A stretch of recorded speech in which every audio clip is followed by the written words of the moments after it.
Hola, ¿qué tal amigos de Proyecto Grado Cero? Estamos aquí en el marco de la Feria del Palacio de Minería, Feria del Libro. Hoy nos encontramos para tener una charla muy agradable con Silvio Weisbord y específicamente sobre un libro que va a dar mucho de qué hablar y va a aportar mucho para el debate. El título del libro es Vox Populista y es un libro editado por Gediz Editorial. Primero que nada vamos a dar un pequeño esbozo de quién es Silvio Weisbord. Es profesor de la Escuela de Medios y Asuntos Públicos en la Universidad de George Washington en Estados Unidos. Es licenciado en Sociología de la Universidad de Buenos Aires, de la UBA, doctor en Sociología de la Universidad de California de San Diego. Entre otros libros, sus textos más recientes son Reinventing Professionalism, Journalism and News in Global Perspective Polity en el 2013 y Media Sociology en el 2014. Es editor de la revista académica internacional Journal of Press Politics. Pues bueno, antes que nada, un agradecimiento por estar con nosotros con Proyecto Grado Cero. Estamos para realizar el programa Isabel Ramírez, Silvio Weisbord y Sergio Guillermo. No sé cómo te gustaría que empezáramos a analizar el libro.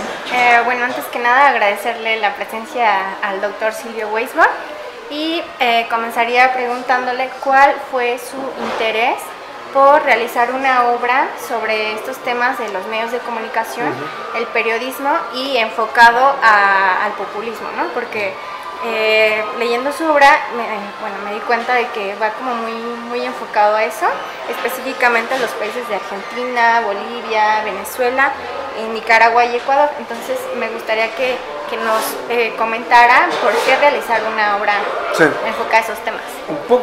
Una de las razones fue, creo que quise entender es por qué el populismo está obsesionado con los medios de la comunicación. Los políticos actualmente están muy preocupados, obsesionados, yo diría, con temas de comunicación y los medios, pero el populismo está particularmente preocupado por esto. No es una preocupación nueva, el populismo en América Latina siempre expresó un interés desmedido, yo diría, con el tema de los medios, que si bien nos da trabajo a nosotros, a la gente que analizamos medios de comunicación, es un fenómeno particular de entender. Esa fue una razón. La segunda razón fue una frustración con el uso ligero y, digamos, impreciso de muchos de los términos, incluido el término populismo, incluido el término comunicación, democracia, monopolios de medios y otras palabras que se han volvido, digamos, palabras corrientes, especialmente en los países gobernados por populismo en la última década y media. Entonces el libro es un poco tratar de desentrañar, digamos, tanto la obsesión del populismo con los medios, de tratar de ordenar un poco este desorden sobre estos conceptos.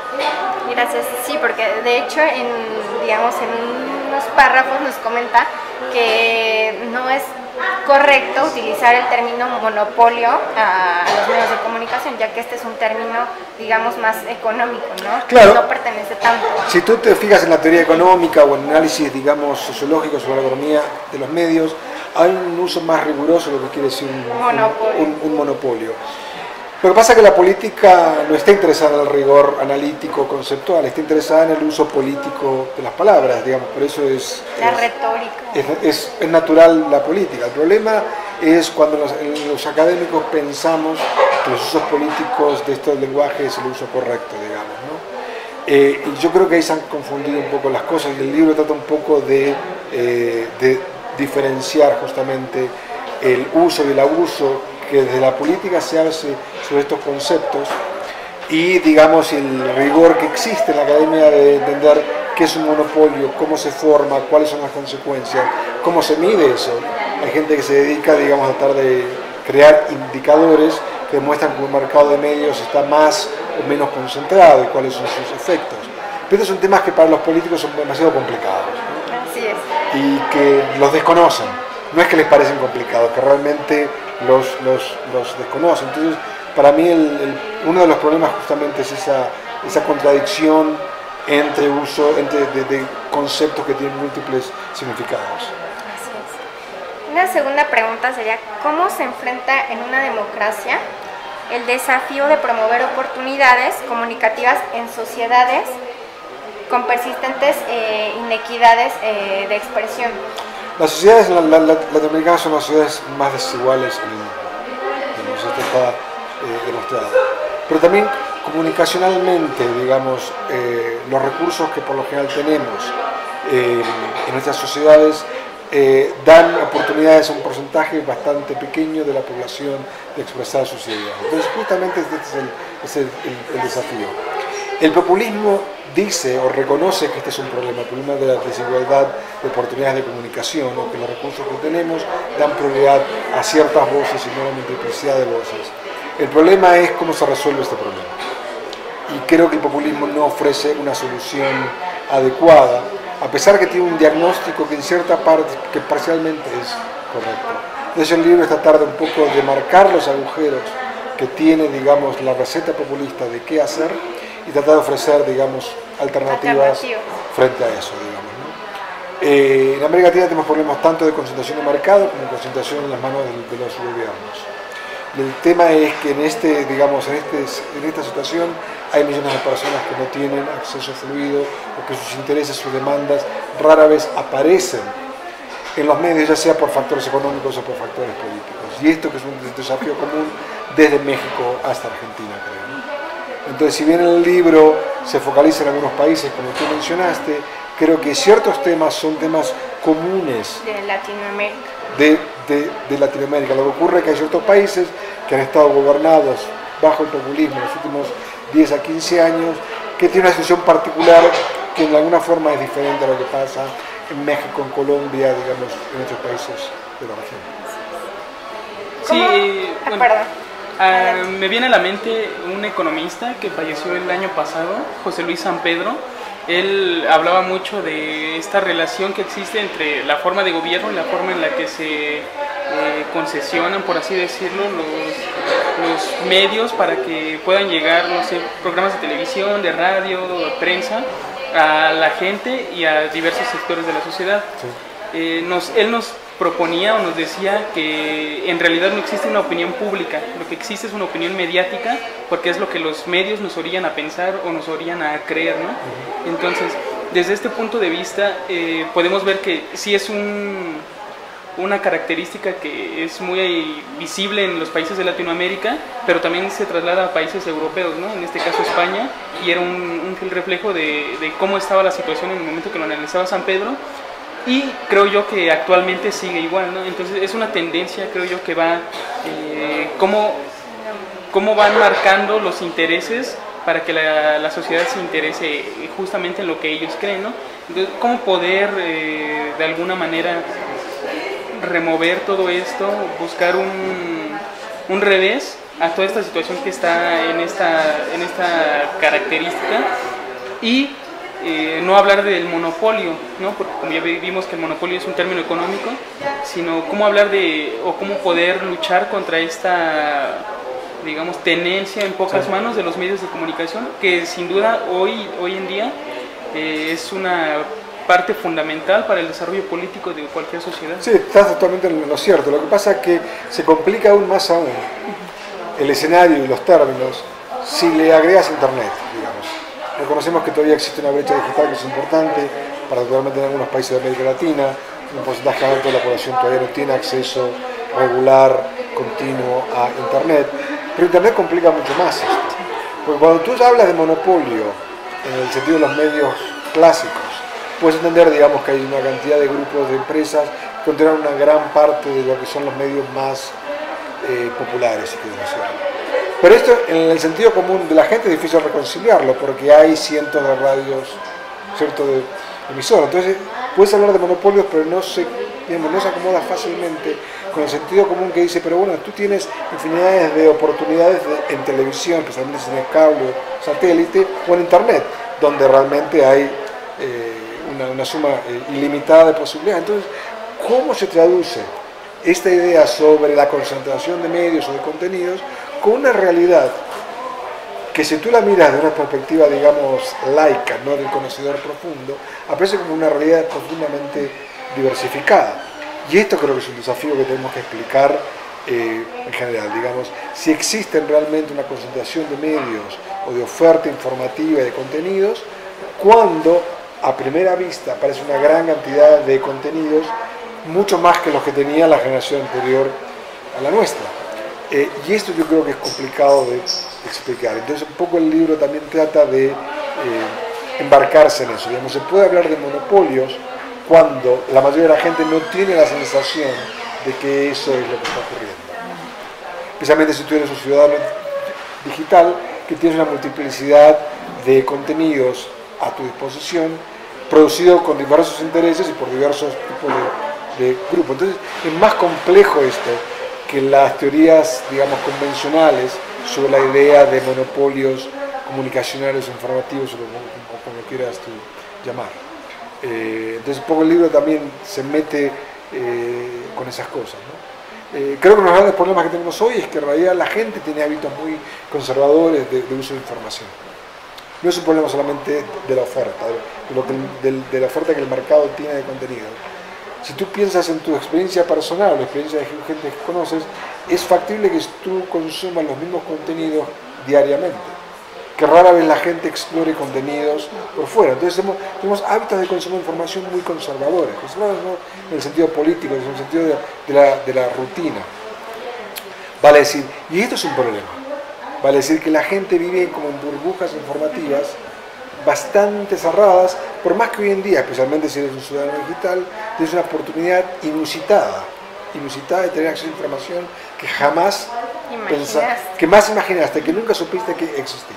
Hoy la puedes acceder, sin embargo, la cantidad de datos que tenemos muestran que la gente casi religiosamente consume la misma información cotidiana. Este es otro problema que no tenemos buenas respuestas. Por eso es un problema de la oferta que el mercado hace de información. Es un problema a nivel, yo te diría, del ciudadano, entre comillas, consumidor, utilizador de información. Y esto presenta un desafío importante, creo que para la democracia, ¿no? Porque tiene que ver con ciudadanos que no están expuestos a una diversidad, porque voluntariamente nos exponen a una diversidad de ideas. ¿Cuáles son las consecuencias de esto para una democracia que presupone gente con diferentes ideas, con diferentes experiencias de vida, diferentes demandas? ¿Cómo podríamos eliminar el desinterés social en escuchar voces diferentes? O sea, decir que las personas no sientan esa indiferencia a quien quiere, pues, alzar la voz un poco o hacerse notar. Tú das la tecla en un problema fundamental, que es cómo estimular la curiosidad por la diversidad, por la gente que no es como yo soy, porque no le interesan las cosas que a mí ya me interesan. Las opciones obvias son educación, digamos que este es un trabajo, especialmente en sociedades donde los medios son fundamentales para cómo la gente construye su sentido de realidad, desde la escuela primaria, el secundario, la universidad, incitar o motivar, digamos, una idea de la curiosidad. Suena mejor de lo que lleva a la práctica. En la práctica esto es mucho más complicado.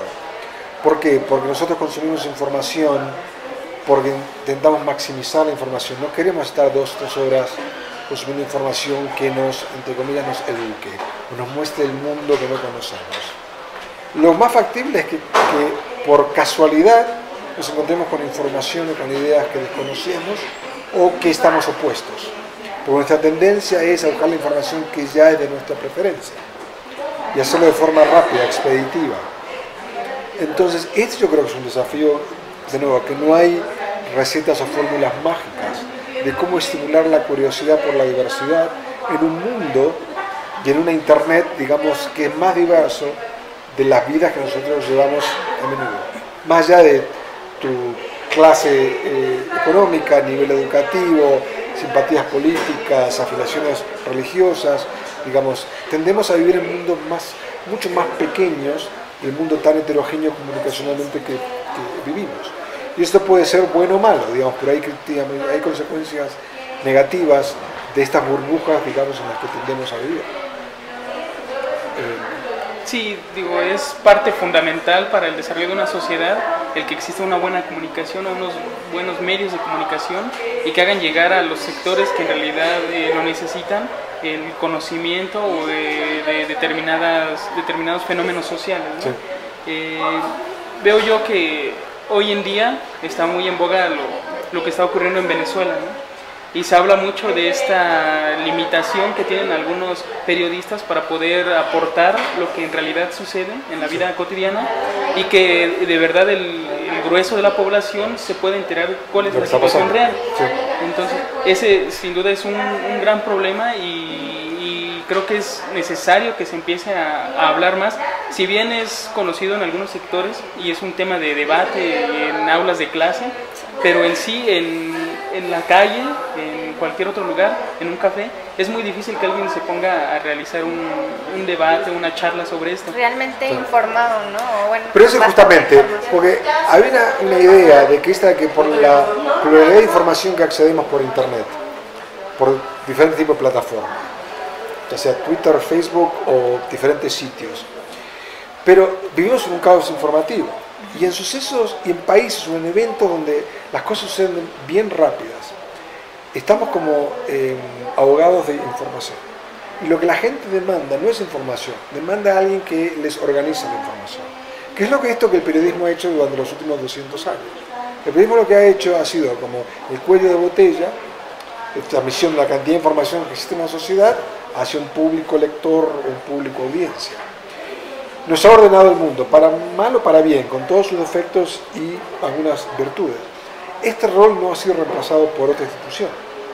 Entonces yo creo que en estas situaciones, y el caso de Venezuela es importante, porque todavía hay como un deseo de, bueno, ¿qué es realmente lo que está pasando? ¿El periodismo ciudadano está diciendo la verdad o es una verdad parcializada? El periodismo es un periodismo parcializado o está diciendo la verdad. Hay imágenes que han sido fabricadas, digamos, inventadas o censuradas. Yo creo, digamos, que las enormes posibilidades de Internet, de acceder a información que de otro modo no hubiéramos accedido hasta hace muy poco, no solucionan justamente este problema, que es el problema de ordenar la información y producir información que a nuestros ojos, según nuestras simpatías, sea creíble.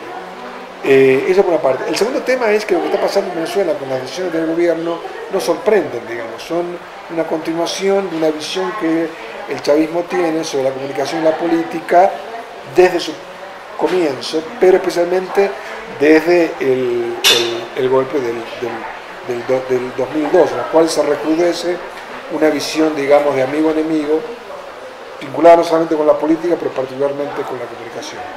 Y lo que está pasando ahora, tanto de un lado como del otro, es justamente el reflejo de estas tendencias de la última década, más de la última década. Sí, de hecho, en su obra nos comenta un poco sobre la ley Resorte, ¿no? En Venezuela y sobre la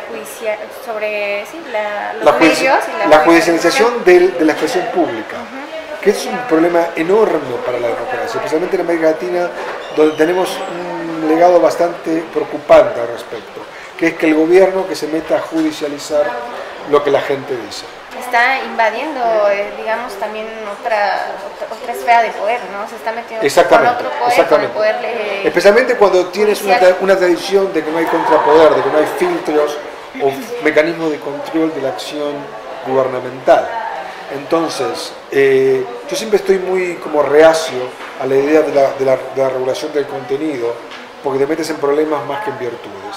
Por más que en algunos lugares la expresión pública pueda ser agresiva, obscena, intolerante, ¿no? Yo prefiero errar en el lado de dar la expresión pública totalmente desregulada a expresiones que yo considero personalmente aborrecentes. Esta idea, digamos, de Voltaire o del mismo francés, digamos, de defender el derecho de aquellos que con los cuales yo disiento. Me parece mejor pecar de ese error que pecar del error de que un funcionario público, ya sea un ministro, un presidente, un juez, se ponga a regular lo que es expresión. Sí. Que ahí siempre nos metemos en situaciones muy complicadas, particularmente en nuestros países. Esa, digamos, es mi posición, diría más que escéptica, sino contraria a esta idea de regulación. Pero sin embargo yo soy partidario de una idea de una regulación positiva de la expresión pública, que es cómo utilizan los mecanismos del Estado para fortalecer expresiones públicas que el mercado no favorece, que el mercado no está interesado. Y hay formas, digamos, no hay recetas infalibles en esto, pero formas de una regulación positiva, yo diría de fortalecer o de permitir que ciertas expresiones que no son favorecidas ni por el mercado ni por el Estado tengan su lugar un apoyo. un apoyo. que no es fácil, pero digamos, esta es una de las tareas pendientes en América Latina. Si no se iguala por la desigualdad, si no se iguala sin considerar que hay una situación profundamente desigual en nuestras democracias, de quién tiene la palabra más fuerte, por su visibilidad, por su dinero, por su prominencia política, por su celebridad, por su nombre, ¿no? Y estos son un grupo muy pequeño de la sociedad. Para mí ese es uno de los desafíos más complejos pero más interesantes. Sí, de hecho, los medios de comunicación siempre van muy ligados al poder, ¿no? A las relaciones de poder y quién se encuentra en el poder en ese momento. Por ejemplo, también tenemos en su obra cómo se refleja de alguna manera el presidencialismo. Muchos medios de comunicación, digamos, se enfocan nada más a lo que nos presentan sobre el presidente, qué noticias nos está dando, qué actividades está realizando. Digamos que también se debe de abrir más, ¿no? Esa expresión. Eso tiene que ver con varias razones. Por una parte, digamos, tiene que ver con estos vínculos de poder que tú mencionas, que es como la regla, no solamente en América Latina, sino en otras democracias. Estados Unidos no es muy diferente a eso, por ejemplo. A pesar que las relaciones de poder político y poder económico de los medios es muy diferente a lo que es en América Latina.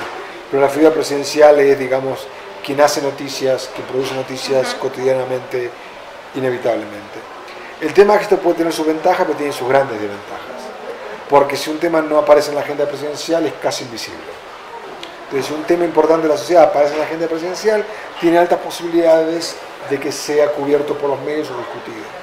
Pero como la agenda presidencial siempre es una agenda reducida de temas, por razones de estrategia política y porque un presidente jamás puede hablar de todos los temas importantes de un país, especialmente semanalmente, hay una gran cantidad de temas que quedan, digamos, excluidos, porque sus actores no son importantes, no son reconocidos como importantes, no tienen valor noticioso, y porque el periodismo por lo general es perezoso.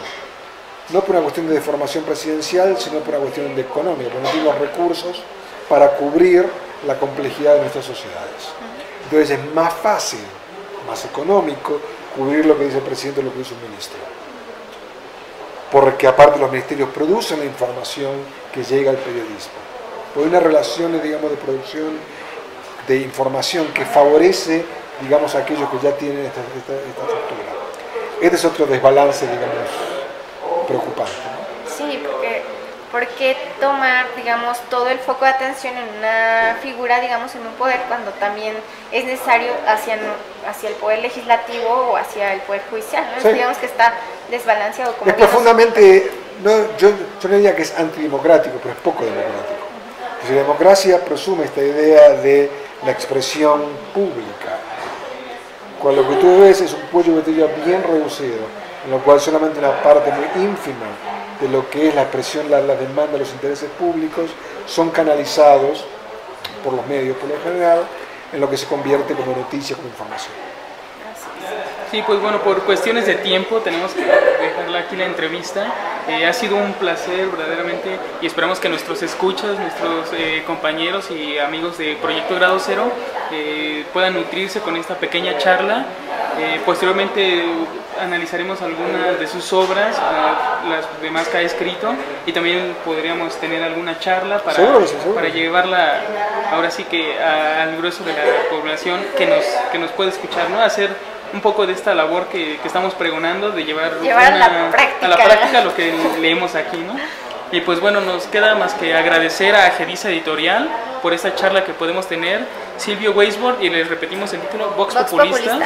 Esperamos que se acerquen a la librería, que lo adquieran, y de verdad es un libro que deja mucho para el debate, el análisis y para la reflexión más que nada. Pues bueno, muchísimas gracias. Muchas gracias a ustedes. Muchas gracias a ustedes. Hasta luego. Hasta luego. Gracias.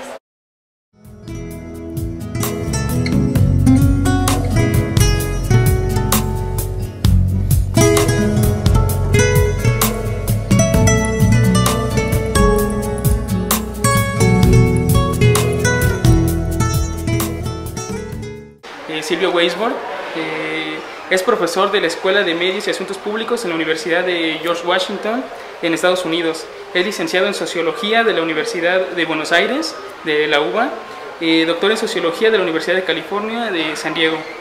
Entre otros libros, sus textos más recientes son Reinventing Professionalism Journalism and News in Global Perspective Polity en el 2013 y Media Sociology en el 2004. Hola, ¿qué tal amigos de Proyecto Grado Cero? Estamos aquí en el marco de la Feria del Palacio de Minería, Feria del Libro. Hoy nos encontramos para tener una charla muy agradable con Silvio Weisbord y específicamente sobre un libro que va a dar mucho de qué hablar y va a aportar mucho para el debate. El título del libro es Vox Populista y es un libro editado por Gediz Editorial.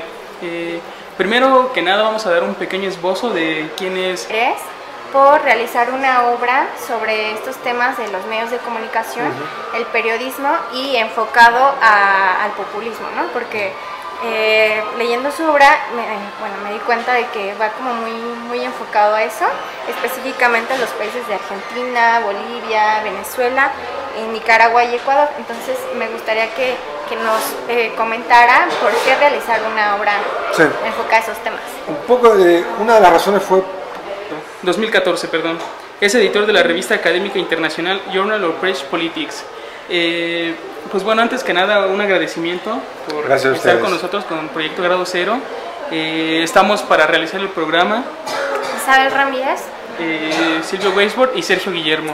No sé cómo te gustaría que empezáramos a analizar el libro. Bueno, antes que nada agradecerle la presencia al doctor Silvio Weisbord y comenzaría preguntándole cuál fue su interés